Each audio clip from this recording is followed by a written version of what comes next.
Welcome to 52 Weeks of Hope live broadcast. We have my friend Anna here. She's a amazing psychotherapist for the last couple of decades, and she's a life coach, and she's also a football fan, which I love. But we're not going to talk football here, don't worry. But I love two girls talking football. And I will let you introduce yourself, but we're going to talk now also about relationships, how your ego is not your amigo, and how to get rid of that stinking negative thinking. Right. And she's this week's guest on 52 Weeks of Hope. So anything we don't answer here, you can, I have all of her contact information on the website of 52 Weeks of Hope. And also she's very reachable. And I'll let you introduce yourself. Okay. Yes. Hi, Lauren, again. Thanks so much. I'm so happy to be doing this with you. My name is Anna Marcolin. I am a psychotherapist, like Lauren said, and a life coach. I've had a private practice for more than 21 years now. And I have a podcast called the Badass Confidence Coach Podcast. And I have had that for 2 years. And it's all things mental health and wellness. So you're going to hear some mental health, strictly mental health psychotherapy episodes on the podcast, as well as more life coaching episodes in the podcast, and just health and wellness. So I talk about nutrition. I have guests, I should say, who come on and talk about nutrition, talk about fitness and exercise, talk all about mindset. That's a big one. So yeah, so that's me, and that's my jam. That's what I really spend my life doing, is working with clients and groups all week long, talking about all things mental health and wellness. Yeah. So let's go ahead and get into it. So stinking thinking. How do we get rid of that stinking thinking when the monkey wheel, whatever it's called, the stinking thinking starts, and how do we stop it? And start focusing on what's good and the positive. Right. Well, that's all mindset. That's mindset work. So, it's become a buzzword, I think, more in the past year or two. And I think it's important that it has become a buzzword that people are hearing and knowing more and more about mindset. So stinking thinking is really what we'd call a scarcity or a negative mindset. And some of us, maybe a little bit of us, are wired that way. I think most of us were taught that way, taught to think that way. Maybe there's a parent, maybe there was somebody who took care of us when we were young. People that we surrounded ourselves with tend to think in the ways of like the glass half empty versus the glass half full. That's more of a negative mindset. I'll never get there. I'll never be good enough. Of course, they got the job, the promotion, and I didn't. That's negative mindset. And so what I do and what I work with my clients on is flipping that script. It's what we tell ourselves. And even though we don't feel like it, we've got to flip the script in how we think about ourselves. So it's important to start to do that work. If you are someone who tends to come from a more pessimistic or negative mindset, to start to do that work to flip that script. So it's changing the way you think, and it's also taking action and doing taking positive actions in your life, even when you don't feel like it, because mood follows action. And so taking some kind of action, does that just create the energy to change our mindset? Does that create the totally endorphins? Yeah. I mean, I used to say, I had an old mentor 20 years ago when I worked in inpatient psychiatry, and she used to say to the patients, change your behavior and drag the feelings. And I love that, and I never forgot it. That was probably 25 plus years ago. And I still use it with my clients. Change the behavior, drag the feeling. So it's, you don't feel like jumping in the pool. And I remember her using this example. You don't feel like jumping in the pool because it's cold and you don't want to jump in and you're nervous because you're going to be freezing. Go ahead and do it and you'll feel better after, but you got to jump in. You got to take action. And what happens when you're standing outside, you're like by the pool and the water's cold. You're like, oh, I don't feel like doing it. It's nervous. I'm scared. And then we take the leap and we jump. We're like, oh, it's freezing. And then 30 seconds later, we're swimming. Or we're like, oh, it's not that bad. It's good. 5 minutes later, you're warmed up. You're like 5, That's taking. It's making me think of all those cold plunges these people are doing now. I'm like, I hate. By the way, I'm doing one. I'm doing one in 3 weeks. I'm jumping in Lake Michigan. I'm doing a polar plunge. Oh my God! Don't ask me why I'm doing it, but I'm doing it for charity. It's supposed to be so good for our health. I'm like, you know what? I would try it just for that just for the health benefit to say, Yeah. okay, like I tried it.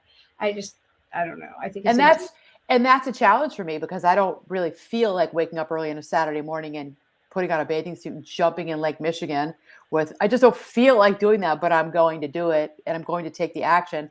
I know I'll feel great after. yeah, that's the thing. Yeah. Taking those actions, it's like we talked about on the podcast when we do some kind of feeding the hungry or the Yes. homeless Right. or doing anything like that. You never feel like doing it. Helping, volunteering at a school, any of those things. We never feel like it, but Right. afterwards we're so lit up inside. You're gonna feel Yeah. better. You talked about on the podcast all the isolation and everything. Talk to Mhm. somebody at the grocery store. You just start the behavior. Just start. Yes, just start. And then you will reap the benefits of, I had a really nice conversation with the checkout lady. I mean, that, it lit me up a little bit. It felt good. And, I didn't do a whole lot else of that today because I work from home all the time because Yeah. of, let's say, COVID. But that was nice. It was eye contact and I connected with another person. And that's how we start, by making Yeah. the effort. Yeah. It's Yeah. so true. It's how we get rid of that isolation. It's some Right. form of connection and reaching Absolutely. out to somebody else who's isolated and making that phone call will light us up. And then Yeah. and that's one way of getting rid of that negativity and the isolation Absolutely. and the stinking thinking, or it's the imposter syndrome, all of that. It's Hmm. based in fear anyway of I'm Hmm. not enough. It's all, none of it's true. None None of of it's true. None of it's true. And I think that I think I see it so much. And I've been thinking about it recently. So more than often, because recently I've been thinking about it a lot of where does this come from? Where does this come from in most of us that we have this mindset until we learn to change it? We have this mindset of I'm not good enough, or I'm good, but I'm not good enough. Where does that come from that we really kind of throw ourselves under the bus? We don't need anybody else to do it for us. We do it ourselves, and we until we learn to change the way we think. But I do wonder if a little bit of it is wiring of how we just came out, how we were born. yeah. Um, it could all be changed, but I just see it so frequently with my clients. And I think my clients really are a little bit of they're a pod of what's going on in the world of Yeah, negative that's thinking. very, very true. Okay, so Yeah. your ego is not your amigo, right? Your ego is Ego not is your out ego. to, yeah, it's out to Yeah. get you. Well, the ego. It's important to have an ego. It's important to have we all have ego, and it's not an all bad thing. Our ego is what drives us. Our ego is what gets us, to want to achieve. It's what, has us wanting to go through school and get through college and maybe go on beyond that. Or it's our ego is what has us becoming entrepreneurs and striving to be successful. The ego is the part of us that it's okay to have it, but it's more that when the ego gets involved and we start to in a way inflate ourselves or think of us as bigger than we are, it can get us into trouble. I mean, we could talk for hours about ego. We could I could give a lecture on ego, but when we say ego is not your amigo, it's just keep it in check. Try to have what we call an observing ego. Try in the try to take yourself in a way outside yourself. Look at yourself in the third person. So think about a situation that maybe you had in the past couple of weeks where maybe you got upset with someone or you had a confrontation with someone and I don't know what it would be, maybe at a girls' night out or like a book club or maybe with your partner, your spouse, and you're arguing, you want to make a point. Later, post argument, post discussion, go and look at yourself. What was the tone in my voice? What was my attitude? What was I listening? Was I trying to win that argument? That's ego. And so if you can have an observing ego, you can learn from it so that the next time, hopefully, if you can learn to be mindful of yourself in the situation, you may put yourself at a place where you can listen with an open heart. And it's not about, like in this case, Anna wanting to win, but more about, well, let's have this debate, let's have this argument, but I don't need to win. I just want you to understand me, and I want to listen to you, and I want to understand you. That's when our ego comes down and real connectedness happens with people. When it's our ego, connectedness goes out the window. because people see it. People pick up on people see your ego, and it's a turn. It's we walk away from people. We gently walk away from people who do this. Yeah. Does Yeah. that No, make that does was, am I yeah, that making was sense? so good. That was really good. I ask every day as part of my morning routine to please let me, I ask the universe, please let me have an open heart and an open mind. Right, And right, just, right. yeah. You And do. You see. I mean, we see it, and all of us who are all of the people who are watching or listening to this can think of examples, I'm sure, in their lives with like their father-in-law, with their brother, at the holidays around the dinner table about politics, people who in some like they want to show you or tell you how much they know. You in a staff meeting with colleagues and coworkers. I mean, even with your neighbor, it's like, okay, that's ego. And I think that what sometimes that person, maybe they realize it later, like I said earlier, doesn't realize is that others see it too, yeah, you well, know? I always think, do I want to be right or do I want to be happy? I Yes. like, I did an episode on that. Yes. that's Yes. good. Yeah, I do not care about being right. People think, oh, she wants to be right. I do not care about being right. I used to My care. peace of mind Oh, I is used to care. um this is separate from my law practice. I mean, I Yeah. have to be an advocate for my Right. client. That's Right. completely different. My Right. personal life, I first of all, I am conflict averse in my personal life. I do not Really? I Good do for not like, you. yeah, I do not like it. I want a balanced life. I do not do well with all that adrenaline anymore. I don't want it. I Yeah. just I think with age, I've got definitely that has affected me. I've calmed down. But when I was younger, Lauren, I was not like you. I'll admit, I was ego driven. I was really into how much I knew and how much I could uh, prove. I got competitive with my colleagues. It was about my ego. I was all about it. And so were my colleagues. It was a competitive environment, and it really was who's read the latest research, who knows more, who has the most, who can articulate the best, who's the best speaker, who has the most advanced vocabulary. It was all this crazy stuff, but we did it, and I got caught up in it, and I did it, and it you was yeah. ego. So then you would relate to. See, I'm always amazed that I've accomplished anything. I'm like I'm so shocked, and I have low expectations of myself, but I try really hard because I Yeah. think I'm the dumb one in the family. So I like Oh, try really hard. I'm like scrambling.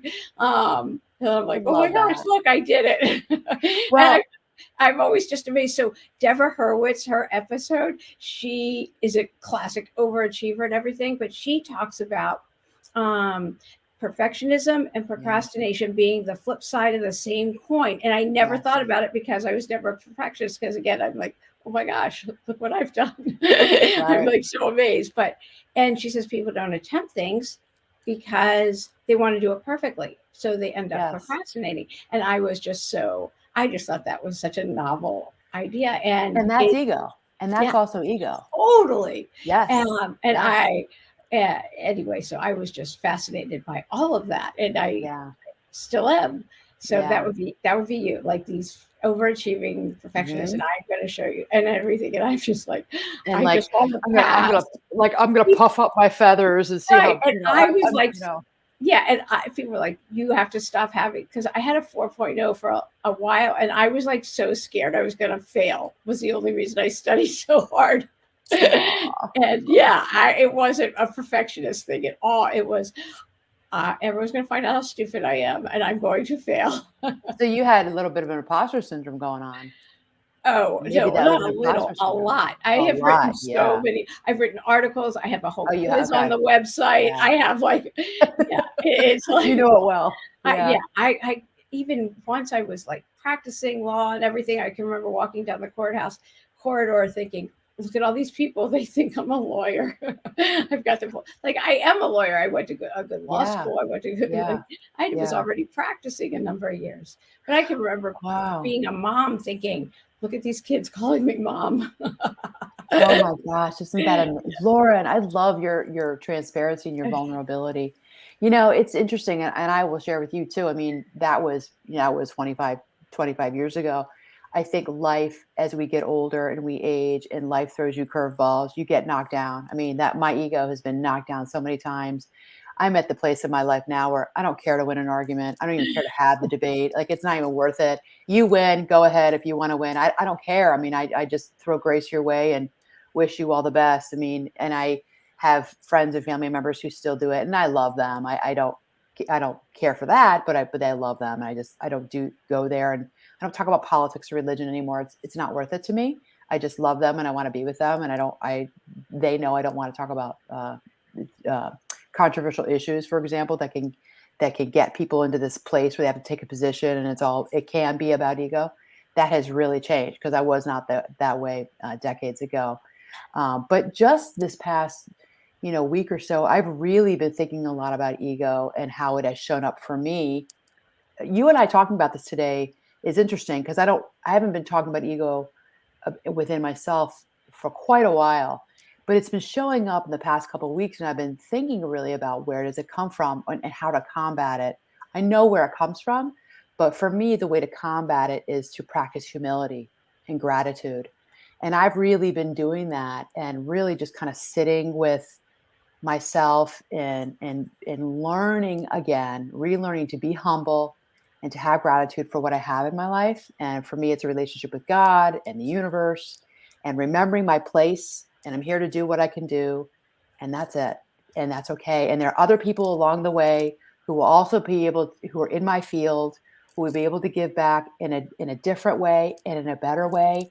And that's okay. That's so great. But I would not have felt that way 15 years ago. But that's where I'm at right now, is I'm really in this humility phase. It's funny we're talking about this because that's what I'm working on, is gratitude and humility. Let the ego go.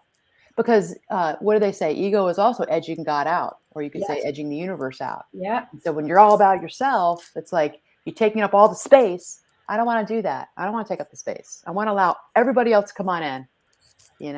So it's interesting we're talking about this today. Yeah, that's good. And I was taught humility is not thinking less of myself, thinking about Yes. myself less. Yes. And Oh, I love that. yeah, Yes, that's it. yeah. So I Yeah. thought that I've always remembered that, and Yes. and I love doing my daily gratitude list. My girlfriends and I exchange them. Oh, you And do? yeah, Oh, we've I been love doing it that. over a decade. Oh, I love that. Yeah, I love that you have friends that you do that with too. That's yeah, great. it's really Oh, incredible. that's So great, Lauren. yeah, Oh, so I love I that. love doing that. Yeah, me too. Yeah, I definitely do too. So this Hmm. has been really great. If anybody has anything that you want to ask Anna, like I said, Yeah. all of her information, it's on the website. And also, we have such a good episode that's out right Yes. now. Yay! So You're yeah, so easy to talk to. It's like Lauren and I, how did we meet several months ago? We just hit it yeah, off, and it's all yeah, on Zoom, and it's like now we have to meet each other live, but it's amazing the relationships you can develop by meeting each other through Zoom and online, and now yeah. look at us. Yeah. It's so true. It's so Yes. much fun. I got to be on her podcast. She got to be on 52 Weeks of Hope. And yeah, we will definitely be meeting. We'll be Plus, doing more together. yeah, she Yeah. lives in Chicago. My daughter's going to be starting work there. So Oh it'll be so yeah. much fun. I'm gonna So see you. yeah. So thank you for being a guest here. If anybody Thank has you. questions or wants her to show up, just let me know. Okay. Yeah. Thanks. Thanks for having me. Yeah.